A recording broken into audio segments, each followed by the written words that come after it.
আসসালামু আলাইকুম। কেমন আছো সবাই? আজকে বৃষ্টির দিনে একটা ভিডিও নিয়ে চলে আসলাম। তো আমি এখন আছি আমার দোকানে। দোকান থেকে বসে দেখলাম যে বৃষ্টির পরিবেশটা যতটা সুন্দর আর এতটা আওয়াজ হচ্ছে বৃষ্টির আওয়াজ। আমার কাছে অনেক ভালো লাগছে। মনে হচ্ছে যে বৃষ্টিতে ভিজলে মনে হয় আরো ভালো লাগছে। কিন্তু তা না, বৃষ্টিতে ভিজে যাবে না, জ্বর, ঠান্ডা, সর্দি লেগে যাবে। যাই হোক, আপনাদের কোন এলাকায় বৃষ্টি হচ্ছে সবাই আমার এই ভিডিওর কমেন্ট বক্সে বলে যাবেন। আর আমার চ্যানেলকে সবাই সাবস্ক্রাইব করে দিবেন যাতে আপনাদের সামনে আরও নতুন ভিডিও তুলে ধরতে পারি। দেন এখন বৃষ্টির দিনে আপনাদের কী করতে মন চায়, মানে কী খেতে মন চায় বা কারো ভিজতে মন চায় বৃষ্টিতে, যার যেটা বৃষ্টি আসলে কার মনে কেমন ফিলিংস আসে, যে কী করতে মন চায়।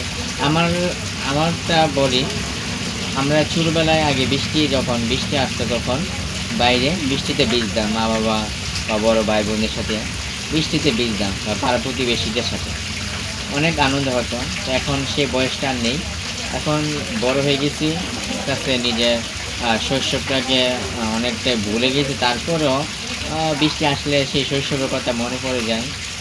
কত আনন্দ করছি, কত খেলাধুলা করছি, মা বাবার হাতে বকা খেয়েছি, বৃষ্টিতে ভিজলে ঠান্ডা লাগবে, জ্বর আসবে, অনেক অনেক শাসন করছে ফ্যামিলির সবাই।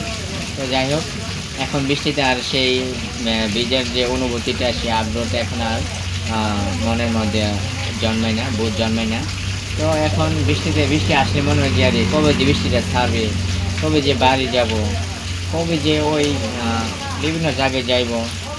দেন আপনাদের আপনাদের মনের যে কথাগুলো আপনারা সবাই আমার এই ভিডিওতে শেয়ার করতে পারেন, যাতে একজন আরেকজনের মনের যে বৃষ্টি নিয়ে যে একটা ফিলিংস, যে একটা অনুভূতি, সেটা আমরা বুঝতে পারব। দিন যেভাবে চমকায়, আসলে বৃষ্টির দিন, বৃষ্টি আসলে যেখানেই থাকেন না কেন, ওইখানে বৃষ্টি আসা মুহূর্তেই কোনো একটা আশ্রয়স্থলে বা কেন্দ্রস্থলে অবস্থান করতে হয়, যাতে বৃষ্টি না পড়ে বা আকাশে বিজলিতে যখন আমাদের চোখে অনেকটা আলো লাগে, তখন আমরা চোখে অনেক কিছু দেখতে পাই না, তো চোখের মধ্যে অনেক সমস্যা হয়। তাই এগুলো থেকে বাঁচতে গেলে আমাদেরকে এখন বৃষ্টি আসলে একটা নিকট স্থলে বা কোনো জায়গা বা দোকানপাট বা কলেজ বা বিদ্যালয়, এরকম মানে যে জায়গাতে থাকলে আমরা আসলে ভিজবো না বা বৃষ্টি থেকে বা আমরা বেঁচে থাকতে পারবো, মানে সেফ থাকতে পারবো, সেই সব জায়গায় আমরা গিয়ে থাকতে হবে। তো আপনারা কেমন, আপনাদের এলাকায় কেমন বৃষ্টি হচ্ছে, সবাই আমার ভিডিওটি কমেন্ট বক্সে বলে যাবেন, অবশ্যই বলে যাবেন, যাতে আমরা বুঝতে পারি যে আপনাদের এলাকাতে বৃষ্টি হচ্ছে। তো এখন এই বৃষ্টিতে দেখুন অনেক মানুষ হেঁটে যাচ্ছে, তো তারা তাদের বাড়িতে যাওয়ার জন্য রওনা হচ্ছে। এখন বৃষ্টি কিছুটা থেমে গেছে, তাই ওরা কাজ থেকে বাড়ি ফেরার উদ্দেশ্যে রওনা দিয়েছে। তো যাই হোক, ওদের বাড়ি মনে অনেক দূরে, তারাও অনেক চলে যাইতেছে।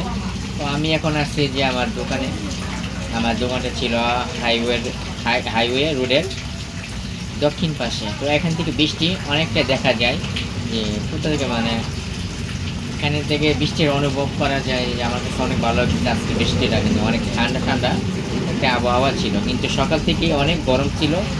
আল্লাহর অশেষ রহমতে এখন বৃষ্টি দিয়ে পরিবেশ ঠান্ডা করে দিয়েছে। আপনাদের মতামত অবশ্যই আমার এই ভিডিওর কমেন্ট বক্সে বলে যাবেন। সবাইকে ধন্যবাদ জানিয়ে আমার ভিডিও এখানেই শেষ করছি। পরের ভিডিওতে আপনাদের দেখাবো, যদি কোনো ইউনিক কিছু থাকে তবে আপনাদের কাছে ভিডিও তুলে ধরবো। তো এখন গাড়ি আসছে, সবাই যার বাড়িতে চলে যাচ্ছে, যাদের বাড়িতে যাওয়ার উদ্দেশ্যে রওনা দিচ্ছে। এখন দেখতে পাচ্ছেন কত বৃষ্টি হওয়ার পর পরিবেশটা এতটা পরিষ্কার হয়ে গেছে, তো মানুষ একটু স্বস্তি পেয়েছে। এখন ঘর থেকে, দোকান থেকে বের হয়ে যার অবস্থান করবে। তো আমার ভিডিও এখানেই শেষ করছি। সবাই ভালো থাকবেন, সুস্থ থাকবেন। ধন্যবাদ সবাইকে।